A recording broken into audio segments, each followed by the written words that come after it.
Hello students, आज की class में हम लोग एप्लीकेशंस ऑफ राउल्ट्स लॉ देखेंगे। इसमें क्या है कि phase diagram of two component ideal solution, एक एक पॉइंट को ध्यान से समझना। बोला जाता है लिक्विड सॉल्यूशन जो चैप्टर है उसका ये सबसे डिफिकल्ट पार्ट है। एडवांस के एग्जाम में या एम्स के एग्जाम में अभी तक यहाँ से क्वेश्चंस पूछने की पॉसिबिलिटी ज्यादा होती थी। तो एक एक पॉइंट्स को ध्यान से समझना, ठीक है ना।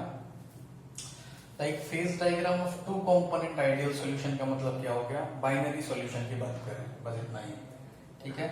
Bubble point and due point इसमें हम लोग देखेंगे क्या होता है। सबसे पहला चीज तो यह है कि जैसे हम लोग डाल्टन्स लॉ से जानते हैं कि Dalton's law is partial pressure is mole fraction into total pressure, ये बात को हमने लिख दिया। राउल्ट्स लॉ से हम लोग लिख सकते हैं P equals to P not A X है, ये पढ़ चुके हैं।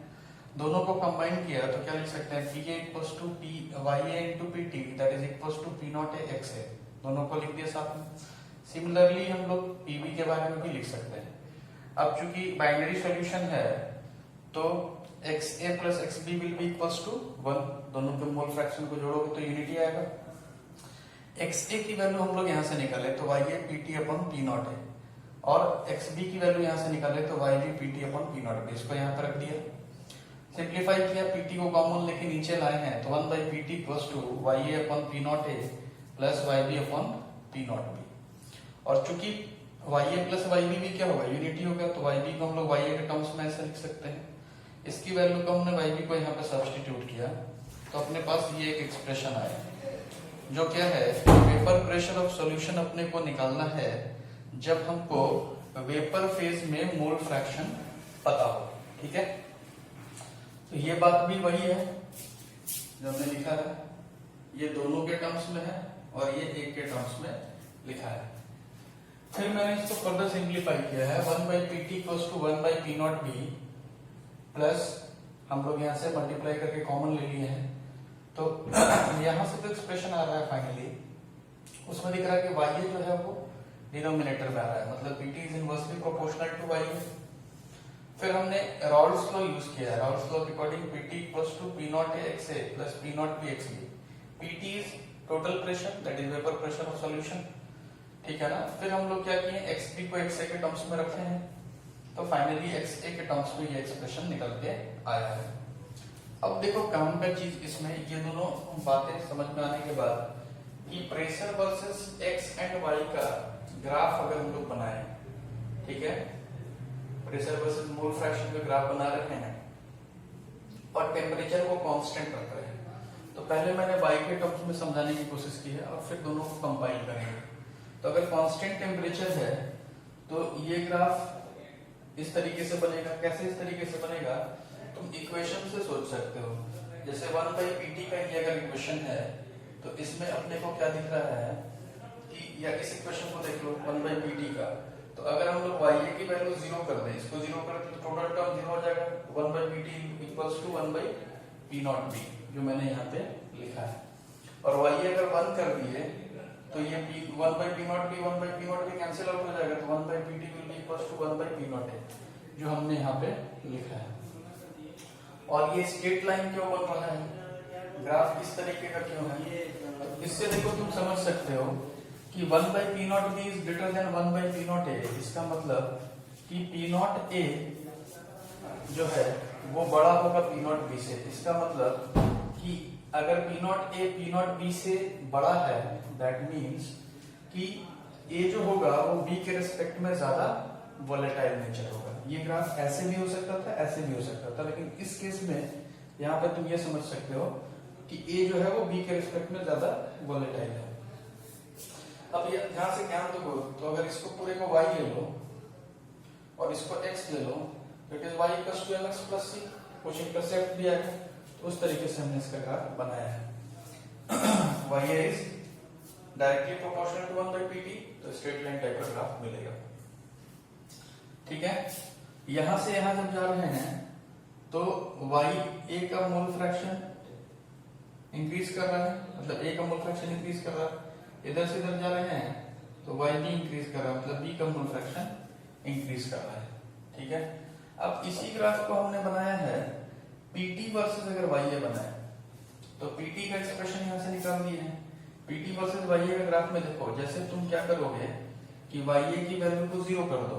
वाई अगर 0 करोगे तो ये पी नॉट ए, मतलब ये पूरा टर्म 0, तो यहाँ नीचे पी नॉट ए आ गया, P not a cancel out, तो यहाँ पे पी नॉट बी आ जाएगा।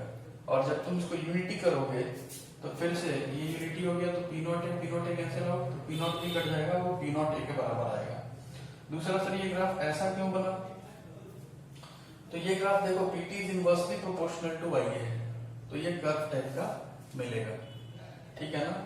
दूसरा चीज सर ये कर्व इस ऐसा ही नीचे क्यों आया, ऊपर क्यों नहीं आया, इस बात को भी नेक्स्ट डायग्राम में मैं एक्सप्लेन करूंगा, है ना।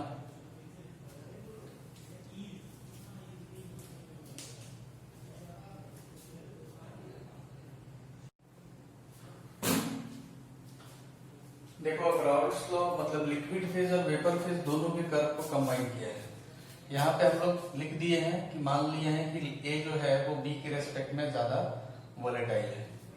तो ये जो ग्राफ है, अगर हम लोग पहले बनाए राउल्ट्स लॉ का ग्राफ, तो राउल्ट्स लॉ ग्राफ ऐसा आता था, है ना। इस केस में जब एक्स ए को 0 करोगे तो ग्राफ ऐसा मिलेगा। देखो यहाँ से कि एक्स से 0 कर दें तो क्या आ जाएगा, पी नॉट बी। और जब एक्स बी को हम लोग 1 कर दे तो भी सेम चीज मिलेगा। एक्स ए को जब तुम 1 करोगे, एक्स ए को जब तुम 1 करोगे तो P not B cancel out हो जाएगा, तो ये पी नॉट ए के बराबर मिलेगा। और वाई ए वाई बी, वाई के टर्म्स में भी हमने ये ग्राफ ड्रॉ किया, तो ये दोनों को कंबाइन किया। This corresponding to liquid phase, this is corresponding to vapour phase. तो यहाँ पे हम लोग इसको ऐसे भी लिखते हैं, इट इज लिक्विड कंपोजिशन, और इसको बोलते हैं वेपर कंपोजिशन। यहाँ पे हम लोग वेपर फेज के मोल फ्रैक्शन की बात करेंगे, वहां पे लिक्विड फेज के मोल फ्रैक्शन की बात करेंगे, ठीक है। अब ध्यान दो कि सर ये ग्राफ नीचे क्यों आएगा, इस पॉइंट को जरा समझना। कि जैसे मान लो हम लोग यहाँ पे एक पॉइंट ले लें, ये एक पॉइंट ले लें, दूसरा पॉइंट ये ले लें, तीसरा ये ले लें, चौथा ये ले लें, पांचवा ये ले लें, ठीक है ना। हमने यहाँ पे मान लो पैरेलल लाइन बनाया, उसमें 5 पॉइंट्स लिए हैं। तो देखना जरा कि इस पॉइंट अगर प्रेशर की वैल्यू ये होगी, ठीक है, एक सिस्टम मान लो हमने लिया है,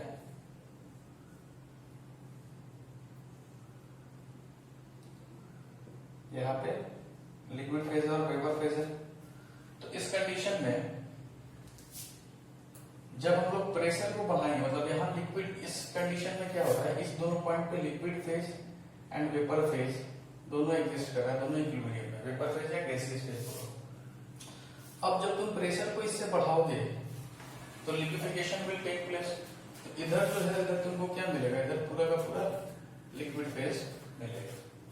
जब तुम वेपर को क्या करोगे, अब जब तुम प्रेशर को मान लो ऊपर से नीचे, नीचे डिक्रीज करें, प्रेशर को बढ़ाने का मतलब पिस्टन को नीचे ला रहे हैं, प्रेशर को कम करने का मतलब पिस्टन को ऊपर ले जाना। तो पिस्टन को जब तुम ऊपर ले आओगे, ठीक है, तो इस पॉइंट पे प्रेशर फर्दर डिक्रीज करेगा, तो यहाँ पे हम लोग क्या बोल रहे हैं, लिक्विड वेपर फेज दोनों एग्जिस्ट कर रहा है। लेकिन इस पॉइंट पे अगर प्रेशर को रीच किया जाए तो यहाँ सिर्फ और सिर्फ क्या मिलेगा, वेपर फेज। और फर्दर अगर हम लोग प्रेशर को रिड्यूस करें तो इधर अपने को क्या मिलेगा, इधर सिर्फ और सिर्फ वेपर फेज मिलेगा। यानी कि प्रेशर अगर हम लोग डिक्रीज कर रहे हैं तो लिक्विड फेज से वेपर फेज की तरफ जाना चाहिए, तो इसलिए ये कर्व तुमको नीचे दिख रहा है, ना कि ऊपर दिख रहा है। दूसरा, ये जो लिक्विड कंपोजिशन, आप ध्यान देना कि इस ये जो लाइन है, this line is corresponding to liquid phase. तो यह पॉइंट को हम लोग क्या बोलते हैं कि इस पॉइंट पे जो प्रेशर होगा, ये इस कर्व के लिए जो है, इसको हम लोग बोलते हैं मैक्सिमम प्रेशर, पी मैक्स, है ना। इस पॉइंट के लिए इसको हम लोग क्या बोल सकते हैं, पी मिनिमम। तो पी मैक्सिमम के ज्यादा अगर प्रेशर रखोगे तो सिर्फ और सिर्फ क्या करेगा, लिक्विड फेज एग्जिस्ट करेगा। और पी मिनिमम से अगर कम प्रेशर रखोगे तो सिर्फ और सिर्फ क्या एग्जिस्ट करेगा, वेपर फेज ही एग्जिस्ट करेगा। इस बात को हम लोग यहाँ पे लिख भी लेते हैं कि अगर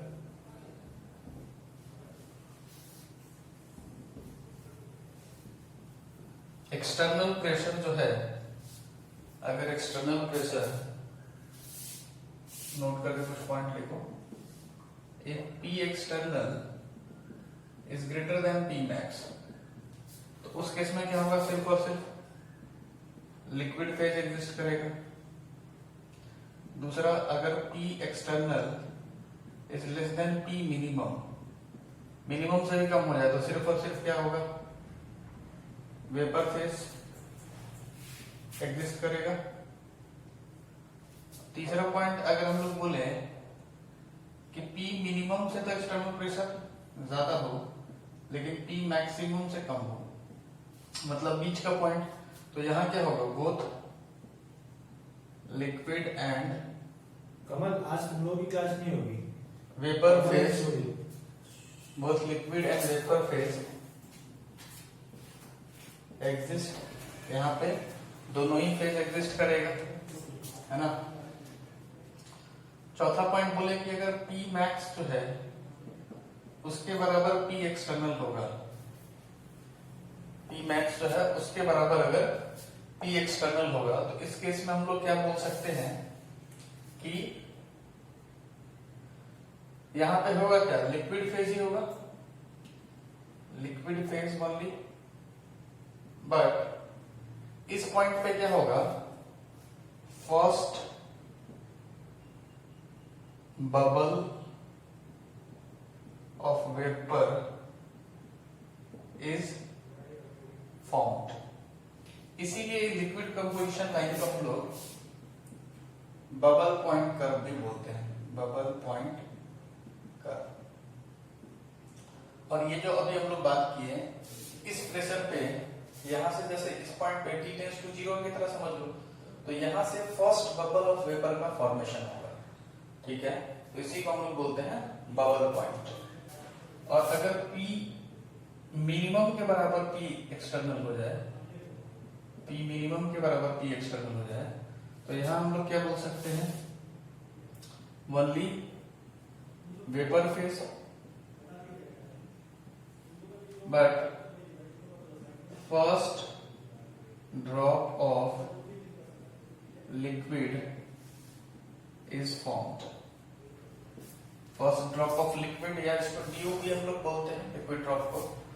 तो यानी कि प्रेशर, ये जो पॉइंट है, यहां से जब ऊपर जाओगे, मतलब यहां तक तो पूरा क्या है, वेपर फेज, और ये T टेंड्स टू 0 की तरह समझ लो, तो इससे जस्ट ऊपर क्या हो जाएगा कि तुमको पहला लिक्विड ड्रॉपलेट मिलेगा, तो इसलिए इसको हम लोग क्या बोलते हैं, इसको क्या बोल दिया, इसको बोल दिया बबल पॉइंट, और इसको क्या बोल दिया, इसको बोल दिया ड्यू पॉइंट।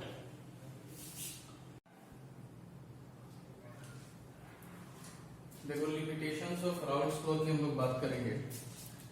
राउल्स लॉ का लिमिटेशन क्या है, सबसे पहला चीज तो कि Raoult's law only work for ideal solution, है ना, मतलब हम लोग ये भी बोलते हैं कि ऐसे सॉल्यूशन जो राउल्स लॉ को फॉलो करते हैं उनको हम लोग बोलते हैं आइडियल सॉल्यूशन, या आइडियल सॉल्यूशन उनको बोलेंगे जो राउल्स लॉ को फॉलो करेंगे। फिर मैंने लिखा है very dilute solution obey Raoult's law to a reasonable approximation. अगर कोई बहुत ही डाइल्यूट सॉल्यूशन है तो वो कुछ हद तक राउल्स लॉ को फॉलो करता है ना, क्योंकि तुम यहाँ पे देखोगे कि आइडियल सॉल्यूशन और नॉन आइडियल सॉल्यूशन का भी कॉन्सेप्ट आएगा, ठीक है। तो पूछा जाए कि राउल्स लॉ को कौन फॉलो करता है, तो एक तो आइडियल सॉल्यूशन, और कुछ सॉल्यूशन अगर डाइल्यूट है तो कुछ एक अमाउंट तक राउल्स लॉ को फॉलो करेंगे, ठीक है, या कुछ एक रीजनेबल अप्रोक्सीमेशन के लिए राउल्स लॉ को फॉलो करेंगे, कंप्लीटली फॉलो नहीं करेंगे। फिर हम लोग सॉल्यूशन को दो पार्ट में कैटेगराइज किए हैं, एक तो रियल सॉल्यूशन और दूसरा हो गया आइडियल सॉल्यूशन। रियल सॉल्यूशन को फिर से दो पार्ट में कैटेगराइज किए हैं कि ऐसे सॉल्यूशन जो Raoult's law, solution showing positive deviation from Raoult's law and solution showing negative deviation from Raoult's law. अब जैसे मैंने देखो यहाँ पे ग्राफिकली इसको कैसे सोचोगे, ये राउल्स लॉ का ग्राफ था, ये हम लोग पहले पढ़ चुके हैं, इधर टोटल प्रेशर और इधर हम लोग मोल फ्रैक्शन देखते थे, है ना। इसमें अब हम लोग अगर बात करें कि यहाँ XA 0 है, तो राउल्स लॉ अपने पास क्या था कि PS बराबर P0A XA plus P0B XP। तो इफ XA is 0, अगर XA यहाँ पे 0 हो गया तो इस केस में पीएस जो है वो P not B X B के बराबर हो जाएगा और एक्स बी चूंकि 1 है तो PS will be equals to P not B. Similarly यहां तुम लिखोगे तो ये क्या आ जाएगा पी नॉट ए, क्योंकि इस पॉइंट पे x से 1 हो जाएगा और x भी 0 हो जाएगा। अब इसमें पी नॉट बी के ऊपर में आ रहा है पी नॉट ए, मतलब इस केस में जो a होगा, अगर दो लिक्विड का हम लोग एक सॉल्यूशन बनाए हैं तो बोल सकते हैं कि a का वोलेटाइल नेचर b के रिस्पेक्ट में ज्यादा होगा। तो ये तो हो गया कॉरस्पॉन्डिंग टू राउल्स लॉ, मतलब आइडियल सॉल्यूशन। अब अगर हम लोग इसमें पॉजिटिव डेविएशन सॉल्यूशन और नेगेटिव डेविएशन सॉल्यूशन को सोचे तो वो कैसे आते हैं। तो देखो, अगर यहाँ पे हम लोग इसके ऊपर एक इस तरीके से कर्व बनाए, इसके ऊपर एक इस तरीके से कर्व बनाए और यहाँ पे इफेक्टिव कर्व जो होगा, अब ये भी क्या होगा ऊपर होगा, ये भी जो कर्व होगा ये ऊपर में होगा। तो ये जो हम लोग बना रहे हैं जो नॉर्मल स्ट्रेट लाइन के ऊपर आ रहा है, इनको हम लोग बोलेंगे these are positive deviation solution, माने solution showing positive deviation from Raoult's law. तो इनके केस में जो वेपर प्रेशर होगा वो आइडियल के रिस्पेक्ट में क्या होगा, ज्यादा होगा। और अगर नेगेटिव डेविएशन की बात करनी है तो ऐसा ही एक लाइन हम लोग नीचे से ड्रॉ करेंगे, एक कर्व टाइप का फॉर्मेशन होगा नीचे से, है ना, ये यहीं पे जाके मिलेगा। सिमिलरली यहां पे भी तुम देख सकते हो और यहाँ पे भी हम लोग बनाएंगे तो अब ये क्या आएगा, ऊपर जैसे गया वैसे यहाँ पे नीचे आएगा। तो ये जो लाइन है या ये जो नीचे वाला होगा या ये जो इस केस में नीचे वाला होगा, ये सब क्या बोलेंगे, दीज आर शोइंग, मैं इधर कर देता हूं, इधर हो सकता है आपको दिखाई नहीं दे, यहां पे मैं लिख दे रहा हूं। So this is corresponding to solution showing negative deviation from Raoult's law, या we can say negative deviation solution। तो जो straight line है that is corresponding to ideal solution, that means solution showing या solutions obeying Raoult's law।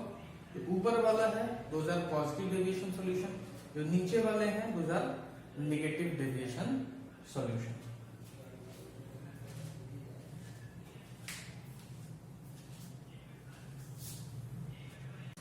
देखो limitations of Raoult's law की हम लोग बात करेंगे। राउल्ट्स लॉ का लिमिटेशन क्या है, सबसे पहला चीज तो ये Raoult's law only work for ideal solution, है ना, मतलब हम लोग ये भी बोलते हैं कि ऐसे सॉल्यूशन जो राउल्ट्स लॉ को फॉलो करते हैं उनको हम लोग बोलते हैं आइडियल सॉल्यूशन, या आइडियल सॉल्यूशन उनको बोलेंगे जो राउल्ट्स लॉ को फॉलो करेंगे। फिर मैंने लिखा है very dilute solution obey Raoult's law to a reasonable approximation. अगर कोई बहुत ही डाइल्यूट सॉल्यूशन है तो वो कुछ हद तक राउल्ट्स लॉ को फॉलो करता है ना, क्योंकि तुम यहाँ पे देखोगे कि आइडियल सॉल्यूशन और नॉन आइडियल सॉल्यूशन का भी कॉन्सेप्ट आएगा, ठीक है।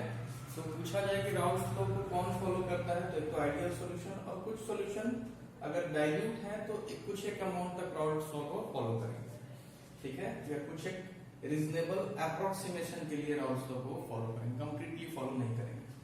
फिर हम लोग सॉल्यूशन को दो पार्ट में कैटेगराइज किए हैं, एक तो रियल सॉल्यूशन और दूसरा हो गया आइडियल सॉल्यूशन। रियल सॉल्यूशन को फिर से दो पार्ट में कैटेगराइज किए हैं कि ऐसे सॉल्यूशन जो Raoult's law, solution showing positive deviation from Raoult's law and solution showing negative deviation from Raoult's law. अब जैसे मैंने देखो यहाँ पे ग्राफिकली इसको कैसे सोचोगे, ये राउल्ट्स लॉ का ग्राफ था, ये हम लोग पहले पढ़ चुके हैं। इधर टोटल प्रेशर और इधर हम लोग मोल फ्रैक्शन देखते थे, है ना। इसमें अब हम लोग अगर बात करें कि यहाँ XA 0 है तो राउल्ट्स लॉ अपने पास क्या था कि PS बराबर P not A XA plus P not B XB। तो इफ XA is 0, अगर XA यहाँ पे 0 हो गया तो इस केस में PS जो है वो P नॉट B XB के बराबर हो जाएगा और XB चूंकि 1 है तो PS will be equals to P not B। Similarly यहाँ तुम लिखोगे तो ये क्या आ जाएगा पी नॉट ए, क्योंकि इस पॉइंट पे x से 1 हो जाएगा और x भी 0 हो जाएगा। अब इसमें पी नॉट बी के ऊपर में आ रहा है पी नॉट ए, मतलब इस केस में जो a होगा, अगर दो लिक्विड का हम लोग एक सॉल्यूशन बनाए हैं तो बोल सकते हैं कि a का वोलेटाइल नेचर b के रिस्पेक्ट में ज्यादा होगा। तो ये तो हो गया कॉरस्पॉन्डिंग टू राउल्स लॉ, मतलब आइडियल सॉल्यूशन। अब अगर हम लोग इसमें पॉजिटिव डेविएशन सॉल्यूशन और नेगेटिव डेविएशन सॉल्यूशन को सोचे तो वो कैसे आते हैं। तो देखो, अगर यहाँ पे हम लोग इसके ऊपर एक इस तरीके से कर्व बनाए, इसके ऊपर एक इस तरीके से कर्व बनाए,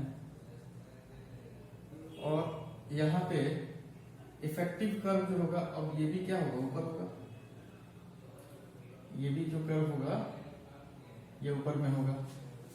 तो ये जो हम लोग बना रहे हैं, जो नॉर्मल स्ट्रेट लाइन के ऊपर आ रहा है, इनको हम लोग बोलेंगे these are positive deviation solution, माने solution showing positive deviation from Raoult's law. तो इनके केस में जो वेपर प्रेशर होगा वो आइडियल के रिस्पेक्ट में क्या होगा, ज्यादा होगा। और अगर निगेटिव डेविएशन की बात करनी है तो ऐसा ही एक लाइन हम लोग नीचे से ड्रॉ करेंगे, एक कर्व टाइप का फॉर्मेशन होगा नीचे से, है ना, ये यहीं पे जाके मिलेगा। सिमिलरली यहाँ पे भी तुम देख सकते हो, और यहाँ पे भी हम लोग बनाएंगे तो अब ये क्या आएगा, ऊपर जैसे गया वैसे यहाँ पे नीचे आएगा। तो ये जो लाइन है, या ये जो नीचे वाला होगा, या ये जो इस केस में नीचे वाला होगा, ये सब क्या बोलेंगे, दीज आर शोइंग, मैं इधर कर देता हूं, इधर हो सकता है आपको दिखाई नहीं दे, यहां पे मैं लिख दे रहा हूं। तो this is corresponding to solution showing negative deviation from Raoult's law, या we can say negative deviation solution. तो जो स्ट्रेट लाइन है that is corresponding to ideal solution, that means solution showing या सॉल्यूशंस ओबेइंग राउल्स लॉ। ऊपर वाला है those are positive deviation solution, जो नीचे वाले हैं those are negative deviation solution. हम लोग देखेंगे आइडियल सॉल्यूशन और नॉन आइडियल सॉल्यूशन के बीच में क्या क्या है। तो आइडियल सॉल्यूशन को हम लोग दो पार्ट में कैटेगराइज किए, positive deviation solution and negative. Non ideal solution को दो पार्ट में कैटेगराइज किए, positive deviation solution and negative deviation solution. अब इसमें मैंने जो डिफरेंसेस हैं इनके बीच में लिख दिया है, एक एक करके मैं इसको समझा रहा हूँ। तो आइडियल सॉल्यूशन किसको बोलते हैं, जो राउल्स लॉ को फॉलो करेगा at all temperature and all composition. Raoult's law क्या है, Pt equals to P not A x A plus P not B x B, या Pt equals to P A plus P B। ठीक है, मतलब vapour pressure जो solution का होगा वो इनके वेपर प्रेशर के समेशन के बराबर होगा। फिर हमने लिखा है कुछ डू नॉट ऑबे, मतलब पॉजिटिव डेविएशन सॉल्यूशन कौन होंगे, जो राउल्स लॉ को, या नॉन आइडियल कौन से होंगे, जो नहीं फॉलो करेंगे। तो दोनों ही नहीं फॉलो करेंगे, लेकिन अगर पॉजिटिव डेविएशन है तो इसका जो रिजल्टेंट प्रेशर होगा वो इनके समेशन के ज्यादा होगा, इसीलिए ग्राफ ऊपर जा रहा था। अगर नेगेटिव डेविएशन सॉल्यूशन होगा तो इसका जो रिजल्टेंट प्रेशर होगा वो आइडियल के रिस्पेक्ट में कम होगा। तो Pt is less than P not x A plus P not B x B। Second हम लोग देखें कि force of attraction between AA are exactly same as AA and BB। A यहाँ पे हमने सॉल्यूट मान लिया है और B सॉल्वेंट मान लिया है। तो जो सॉल्वेंट सॉल्वेंट पार्टिकल्स के बीच का इंटरेक्शन होगा, या सॉल्यूट सॉल्यूट पार्टिकल्स के बीच का इंटरेक्शन होगा, वो AB मतलब सॉल्यूट और सॉल्वेंट के बीच का जो इंटरेक्शन होगा वो सभी फोर्स ऑफ अट्रैक्शन क्या होने चाहिए, ऑलमोस्ट सेम लेवल के होने चाहिए। क्योंकि अगर तुम उसको मिक्स कर रहे हो तो सॉल्यूट का अगर इंटरेक्शन मान लो कि ज्यादा है तो उसकी वेपर फेज में जाने की टेंडेंसी कम हो जाएगी, या सॉल्वेंट का इंटरेक्शन ज्यादा है। तो अगर ये सेम होगा कि सॉल्यूट सॉल्यूट जो है उनके बीच में फोर्स ऑफ अट्रैक्शन भी सेम ही टाइप का है, और सॉल्वेंट सॉल्वेंट के बीच में भी सेम ही है, और सॉल्यूट सॉल्वेंट के बीच का भी सेम है, तो उस केस में क्या होगा कि हमको ये देखने को मिलेगा कि वेपर प्रेशर सॉल्यूशन का इनके समेशन के बराबर होगा।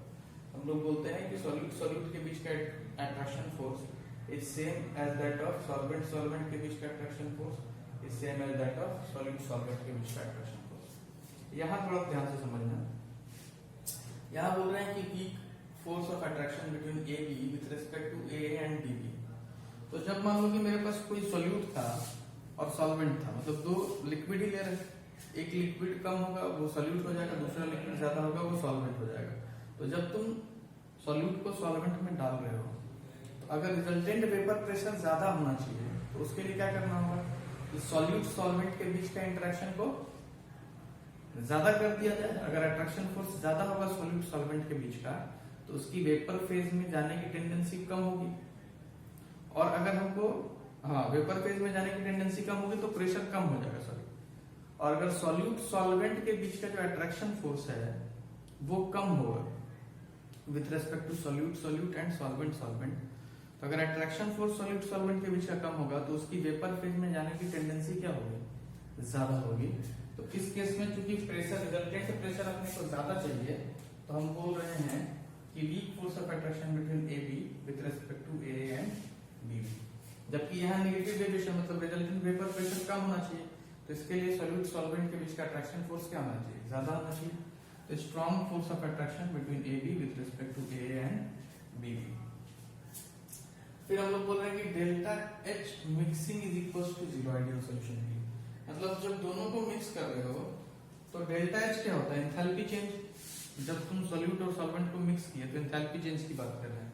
तो अगर अट्रैक्शन फोर्स सेम ही होगा तो डेल्टा एच मिक्सिंग क्या होगा, जीरो होगा, क्योंकि डेल्टा एच कैसे सोचोगे कि कौन सा बॉन्ड टूट रहा है और कौन सा बॉन्ड फॉर्म हो रहा है ना।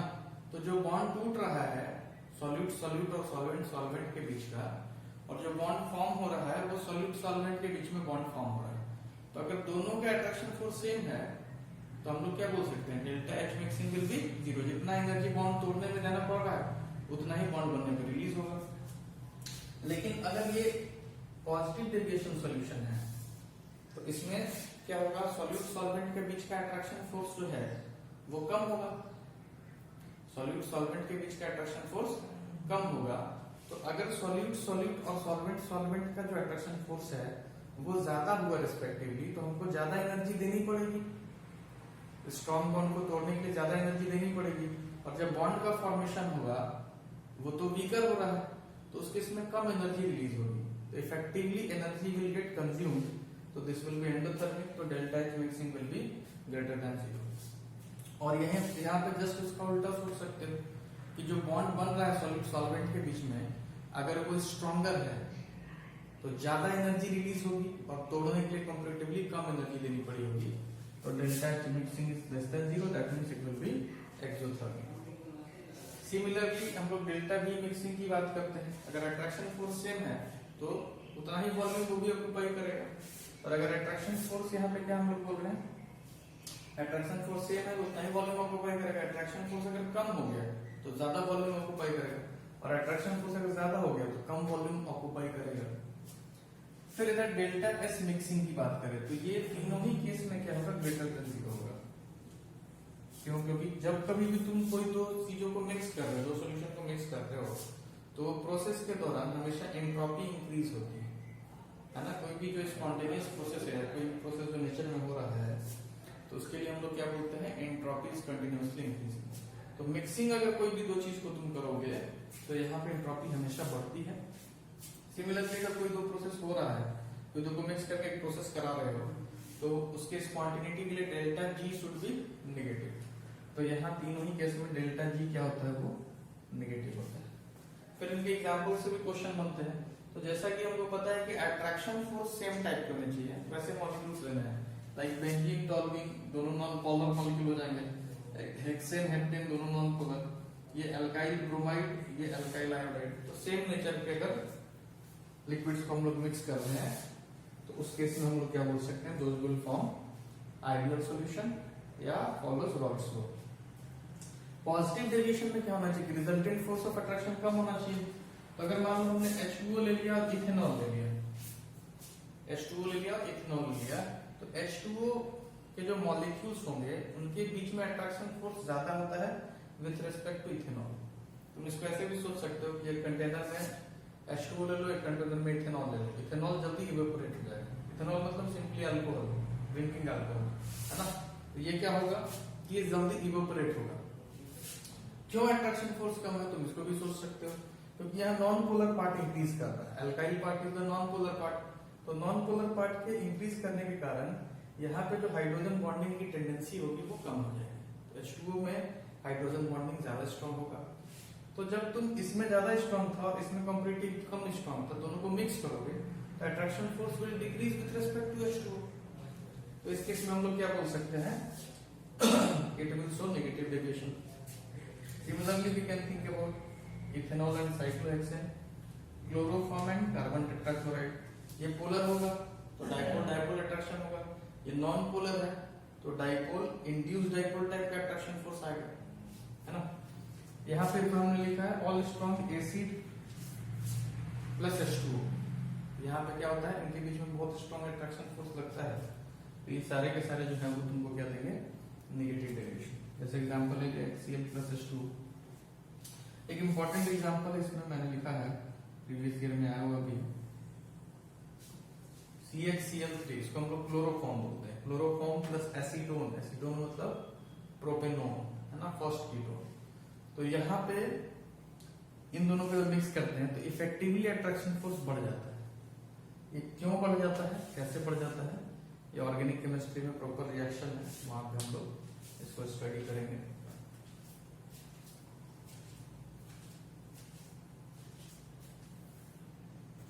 देखो एजियोट्रोपिक मिक्सचर के बारे में डिस्कस करेंगे। इनको बोलते हैं, सबसे पहला चीज ये लिखा है, तो very large deviation from ideality leads to a special class of mixture known as azeotropes और constant boiling mixture. Azeotropes are constant boiling mixture. जैसे मान लो कि थोड़ा बहुत अगर डेविएशन शो कर रहा है सॉल्यूशन आइडियलिटी से, मतलब राउल्ट्स लॉ से, तो उसको थोड़ा डाइल्यूट करके हम लोग उसको कुछ हद तक राउल्ट्स लॉ को फॉलो करा सकते हैं। तो मैंने बोला था अप टू सर्टेन अप्रोक्सीमेशन, ठीक है ना। लेकिन अगर बहुत ज्यादा डेविएशन शो कर रहा है तो उस केस में जो मिक्सचर है उसको हम लोग एजियोट्रोपिक मिक्सचर बोलते हैं। और क्योंकि ये कांस्टेंट बॉइलिंग मिक्सचर है, मतलब इनका बॉइलिंग पॉइंट क्या होगा, कांस्टेंट होगा। एजियोट्रॉप की जब बात कर रहे हैं तो उनका बॉइलिंग पॉइंट कांस्टेंट होगा, तो उसको हम लोग फ्रैक्शनल डिस्टिलेशन या डिस्टिलेशन मेथड से सेपरेट नहीं कर सकते, क्योंकि डिस्टिलेशन जहां तक आपको ध्यान में होगा कि this method is applied on the basis of difference in boiling point. दो सॉल्यूशन है, मतलब दो लिक्विड है, दोनों का बॉइलिंग पॉइंट अलग है, टेम्परेचर दोगे तो जिसका बॉइलिंग पॉइंट कम होगा वो इवोपरेट हो जाएगा, हम लोग उस तरीके से सेपरेट करेंगे। तो चूंकि कांस्टेंट बॉइलिंग पॉइंट है, डिस्टिलेशन मेथड से सेपरेट नहीं कर सकते हैं। फिर एजियोट्रॉप्स को हम लोग दो पार्ट में क्लासिफाई किए हैं, minimum boiling azeotropes and maximum boiling azeotropes. अब बॉइलिंग का सेंस जो है वो बॉइलिंग पॉइंट से है ना, तो जिसका वेपर प्रेशर कम होगा, जिसका वेपर प्रेशर कम होगा उसको एक्सटर्नल प्रेशर यानी कि 1 atm रीच करने के लिए ज्यादा टेम्परेचर की रिक्वायरमेंट होगी। तो वेपर प्रेशर किसका कम था, जिसका जो कि नेगेटिव डेविएशन शो करेंगे, यानी कि नेगेटिव डेविएशन शो जो करेंगे उनका बॉइलिंग पॉइंट क्या हो जाएगा, ज्यादा हो जाएगा। तो हम लोग बोल सकते हैं कि मैक्सिमम बॉइलिंग मिक्सचर जो है या मैक्सिमम बॉइलिंग एजियोट्रॉप्स कौन से हो जाएंगे, जो कि नेगेटिव डेविएशन शो कर रहे थे। और जो मिनिमम बॉइलिंग मिक्सचर है, मिनिमम बॉइलिंग एजियोट्रॉप्स होंगे वो हो जाएंगे जो पॉजिटिव डेविएशन राउल्ट्स लॉ से ये कर रहे थे, एग्जिबिट कर रहे थे। जैसे एग्जांपल हमने लिया है कि अगर देखो हमने लिया C2H5OH और H2O, तो यहाँ बोल रहे थे कि H2O के बीच में अट्रैक्शन फोर्स ज्यादा है with respect to H2 and ethanol. तो ये क्या करेगा, अट्रैक्शन फोर्स कम हो गया तो वेपर प्रेशर ज्यादा होगा, तो ये पॉजिटिव डेविएशन सॉल्यूशन है और इनको मिनिमम बॉइलिंग एजियोट्रॉप बोल रहे हैं। लेकिन ये जो एजियोट्रॉप का हम लोग बोल रहे हैं कांस्टेंट बॉइलिंग मिक्सचर, उसके लिए एक सर्टेन कंपोजिशन होगा, लाइक 96% W/W जब C2H5OH हो गया और 4% W/W H2O हो गया, तब ये जो है कांस्टेंट बॉइलिंग मिक्सचर की तरह एक्ट करेगा। सिमिलरली हम लोग यहाँ पे भी देख सकते हैं। ग्राफिकली मैंने इन बातों को थोड़ा सा समझाने की कोशिश की है। जैसे मान लो कि यहाँ पे पॉजिटिव डेविएशन सॉल्यूशन के लिए और नीचे नेगेटिव डेविएशन सॉल्यूशन के लिए, तो एक बार मैंने ग्राफ प्लॉट किया प्रेशर वर्सेस मोल फ्रैक्शन और दूसरे बार टेम्परेचर वर्सेस मोल फ्रैक्शन। तो अगर मान लो कि B का मोल फ्रैक्शन, B का जो वोलेटाइल नेचर है वो A के रिस्पेक्ट में कम है, तो A का इफेक्टिव वेपर प्रेशर P0 ज्यादा दिख रहा है। अब अगर पॉजिटिव डेविएशन सॉल्यूशन है मतलब ऊपर की तरफ जाते हैं, लेकिन इसमें एक सर्टेन कंपोजिशन के लिए ये क्या हो जाएगा, इसका बॉइलिंग पॉइंट जो है वो फिक्स हो जाएगा, है ना। जैसे मान लो ये कंपोजिशन है, पॉजिटिव डेविएशन के केस में अगर हम लोग बात करें तो ये कंपोजिशन है, तो यहाँ पे तो इसकी वैल्यू है, इसका मतलब इसको ऐसे समझना, इस केस में वेपर प्रेशर जो है उसकी वैल्यू फिक्स हो गई, तो इस केस में क्या हो गया, इसका ये बॉइलिंग पॉइंट का वैल्यू यहाँ पे फिक्स हो जाएगा इस पर्टिकुलर कंपोजिशन के लिए। तो हम लोग बोल रहे हैं यहाँ पे इसको कांस्टेंट बॉइलिंग मिक्सचर। अच्छा, प्रेशर और टेम्परेचर का जब ग्राफ तुम बना रहे हो तो प्रेशर के ग्राफ में अगर P नॉट भी नीचे है, ये वेपर प्रेशर है, तो बॉइलिंग पॉइंट क्या होगा, ऊपर होगा। जिसका वेपर प्रेशर ज्यादा है उसका बॉइलिंग पॉइंट कम, जिसका वेपर प्रेशर कम है उसका बॉइलिंग पॉइंट ज्यादा, तो ग्राफ इस तरीके से सेट हो जाता है। सिमिलर वे में तुम नेगेटिव डेविएशन सॉल्यूशन के लिए सोच सकते हो, ग्राफ नीचे से होना चाहिए था, यहाँ पे क्या लिख सकते हो, P नॉट बी, यहाँ पे क्या लिख सकते हो, P नॉट ए, यहाँ पे क्या लिख सकते हो, T नॉट बी, यहाँ पे क्या लिख सकते हो, T नॉट ए। ठीक है ना, ये बॉइलिंग पॉइंट के बारे में बता रहा है और ये वेपर प्रेशर के बारे में बता रहा है। तो this is about routes law, positive deviation, negative deviation solution, ideal and non ideal solution. इसमें पहला चीज लिखा है सॉल्युबिलिटी, सॉल्युबिलिटी देख चुके हैं आगे में भी, number of moles of solute dissolved in 1 litre of solution to make a saturated solution. ठीक है, solubility of gas in liquid, इसको हम लोग डिस्कस करेंगे। तो ये किन किन पैरामीटर्स पर डिपेंड करता है, एक तो नेचर ऑफ गैस है ना, गैस जो है वो किस तरीके का है, उनके बीच में अट्रैक्शन फोर्सेस कैसा है। दूसरा nature of solvent, solute solvent के नेचर पे डिपेंड करेगा। दूसरा टेम्परेचर ऑफ गैस पे भी डिपेंड करेगा, है ना, क्योंकि जितना ज्यादा टेम्परेचर होगा उतना कम सॉल्युबिलिटी होगा, क्योंकि हम लोग को पता है गैसेस शो एक्सोथर्मिक डिसोल्यूशन, है ना, तो टेम्परेचर को वेरी करा करके भी सॉल्युबिलिटी को बढ़ाया घटाया जा सकता है। फिर हम लोग बात करें हेनरीज लॉ की। हेनरीज लॉ क्या बोलता है, eight constant temperature solubility of gas in liquid is directly proportional to partial pressure of the gas। जितना ज्यादा प्रेशर होगा गैस का उतना ही गैस ज्यादा लिक्विड में सॉल्युबल होगा। ये दोनों तुम कोल्ड ड्रिंक वाले एग्जांपल से समझ सकते हो, मैंने समझाया भी था कि टेम्परेचर कम है तो देखोगे ज्यादा आवाज निकलती है जब तुम बॉटल को ओपन करते हो, है ना, हिसिंग साउंड प्रोड्यूस होता है, और वही जब गर्म बॉटल है तो कम आवाज प्रोड्यूस होगा। तो दैट इज टेम्परेचर। प्रेशर की बात करें तो जब भी तुम देखो कोल्ड ड्रिंक फ्रेम किया जाता है तो हाई प्रेशर पे गैस को पास किया जाता है ताकि उसकी सॉल्युबिलिटी उसमें ज्यादा हो। तो यही है हेनरीज लॉ कि at constant temperature solubility of gas in liquid is directly proportional to partial pressure of the gas.